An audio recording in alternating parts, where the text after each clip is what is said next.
Saudara-saudara yang terkasih, selamat bertemu lagi di dalam Renungan Percikan Hati edisi 30 Mei 2022.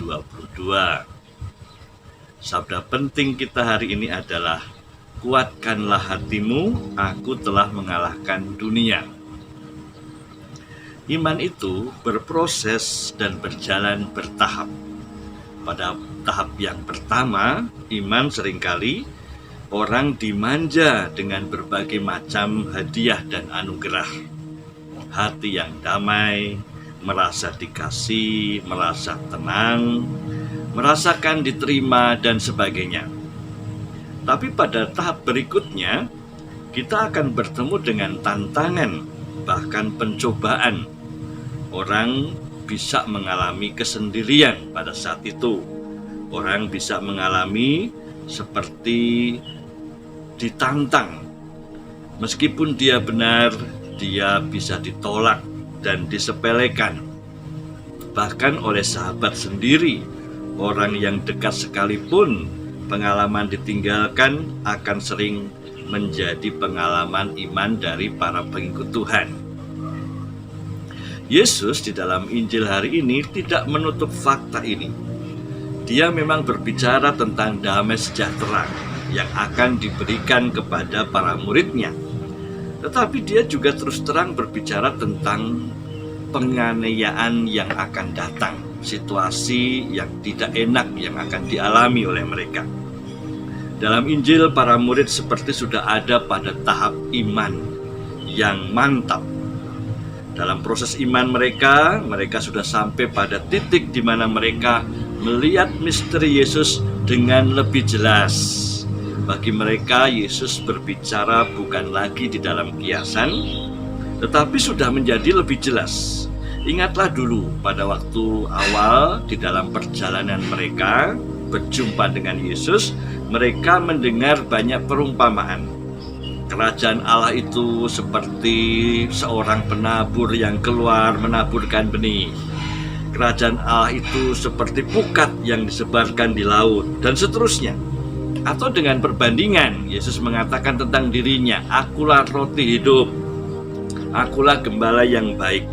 Dengan perbandingan-perbandingan dengan kiasan-kiasan. Kiasan menuntut perenungan dan usaha untuk memahaminya. Nah, di dalam tahap sekarang ini, ketika Yesus mengadakan perjamuan terakhir, mereka sepertinya sudah terbiasa dengan Yesus. Bagi mereka perkataan Yesus menjadi lebih jelas, sudah lebih jelas, to the point. Yesus telah menyingkapkan identitas dirinya dan Bapaknya. Itulah yang disebut dengan Mysterium Fidei. Kata para murid, kami tahu bahwa Engkau mengetahui segala sesuatu.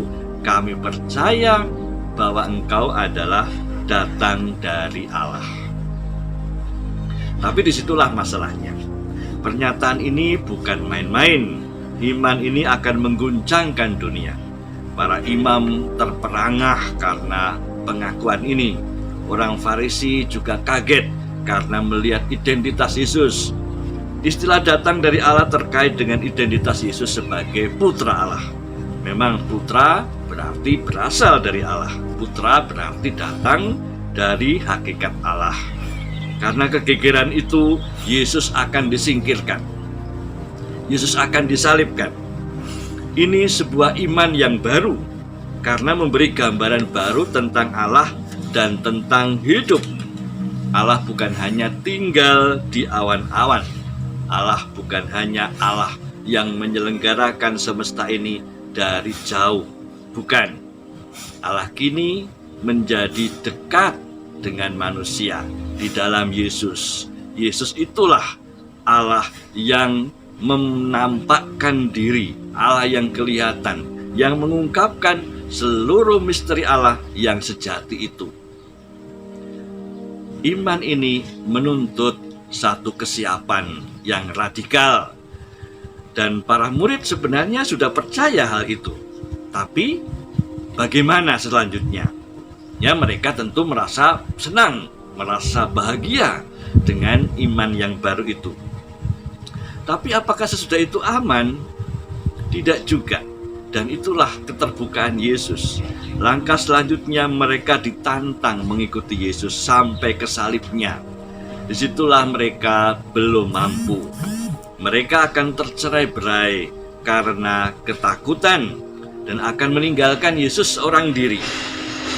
Yesus akan sendiri masuk ke jalan salibnya. Dan dia buat. Kenapa? Karena dia mau menyelesaikan tugas perutusannya mencintai manusia. Kekuatan dari Allah, kekuatan Yesus ini adalah kekuatan cintanya. Untuk siapa dia buat? Untuk muridnya dan akhirnya juga untuk kita semua. Dengan demikian terbukalah jalan kehidupan di tengah salib. Ia telah melewatinya, melewati maut untuk kita. Dan kita diminta kemudian, bila kita mau terus mengikuti dia, jangan takut, aku telah mengalahkan dunia. Saudara-saudari yang terkasih, sabda Tuhan itu menantang. Ia tidak hanya meminta kita untuk tenang-tenang saja di tempat, tapi untuk bergerak maju. Seringkali sabda itu menuntut perombakan hidup kita, bahkan untuk melawan dunia jika perlu. Ada tantangan selalu di depan orang-orang beriman. Barang siapa mengikuti aku, ia harus menyangkal dirinya, memikul salibnya setiap hari, dan mengikuti aku. Cerita lama, Tuhan tidak berjanji tidak akan ada panas, tidak akan ada hujan, tetapi ia berjanji memberi kekuatan. Tuhan tidak menganugerahkan iman hanya untuk tidur dan berbaring, tetapi iman kehidupan yang membuat kita bisa memanggul salib, dan iman kekuatan yang memampukan kita turut mengalahkan dunia. Salam dan berkat untuk Anda semua.